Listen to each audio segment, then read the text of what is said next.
My fellow Montrealers, residents, visitors, and members of the media, good day.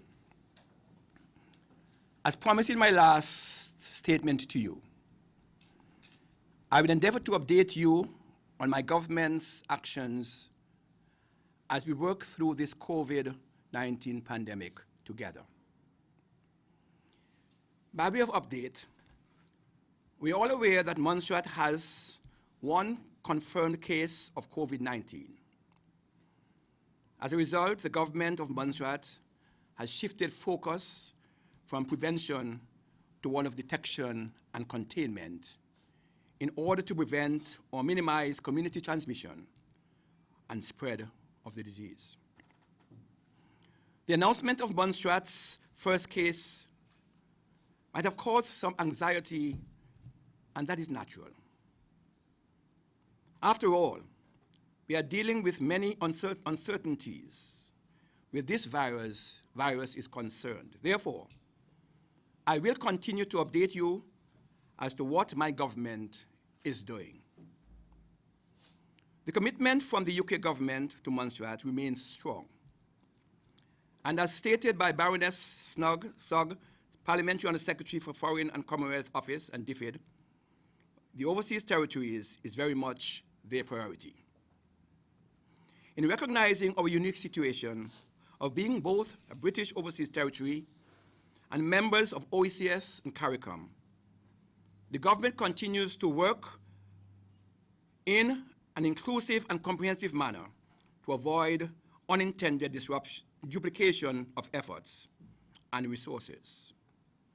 To this end, we are in constant communication with the United Kingdom government and Public Health UK, as well as regional partners, including OECS, CARICOM, CARFA, and the ECCB, so that we can continue to make the appropriate steps, to take the appropriate steps to minimize the threat of the virus to the country and reduce risks to citizens, residents, and visitors.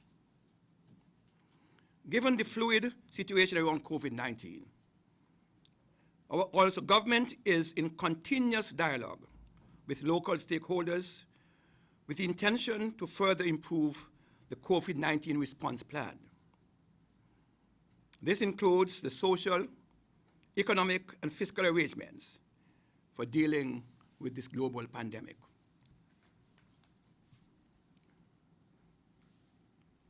Support from UK and regional partners, including the following: further medical equipment and supplies, ventilators, the COVID-19 testing capacity, PE, and so on. Additional medical personnel and technical advice and support for detecting, managing, and containing infectious disease and COVID-19. To provide a sort of timeline, as Premier and Minister of Finance, I authorized the Ministry of Finance in January 2020 to immediately release funds to the Ministry of Health for the purchase of medical equipment, protective clothing, and supplies in preparation for any impending COVID-19 cases as phase one of our preparation. Cabinet then took the early decision to invoke the Public Health Act in order to legislate and appoint the Chief Medical Officer as quarantine officer. Following that, Cabinet requested of the Governor to summon a meeting of the National Advisory Committee, given the importation of cases within the region and the subsequent announcement of COVID-19 as a global pandemic. We then learned of the unfortunate British Airways Flight 2157, which included 104 passengers bound for Montreal, and the positive COVID case of an Antiguan national coming off that flight. In order to protect citizens, residents, and visitors of Montreal, Cabinet took the immediate decision to increase measures to detect and contain any potential threat to the island. Measures including the ramping up of surveillance and screening of our borders, the requirement for persons on the BA flight to report immediately to the Ministry of Health, and for them and their household to remain in quarantine. Closure of schools until April 3rd, 2020, and the restriction of public gatherings to no more than 50 persons. Yesterday, March 18th, Cabinet reconvened and decided the following additional measures. The further restriction of public gatherings from 50 to 25. A 14-day quarantine period for anyone traveling to Montserrat. A reiterating prohibition of visitors to public and private homes of the elderly. The self-isolation of elderly persons aged 70 and over.